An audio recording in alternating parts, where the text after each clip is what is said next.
సోమరియై కునుకువాడు సూక్ష్మము గ్రహించలేడు.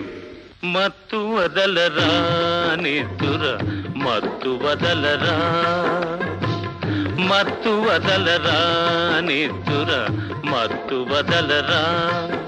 ఆ మత్తులోన బడితే గమ్మత్తుగా చిత్తవుదురా.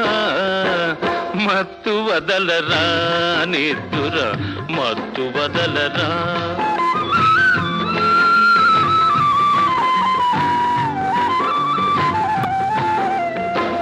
జీవితమున సగభాగం నిద్దురకే సరిపోవు. జీవితమున సగభాగం నిద్దురకే సరిపోవు. మిగిలిన సగభాగం చిత్తశుద్ధి లేకపోవు.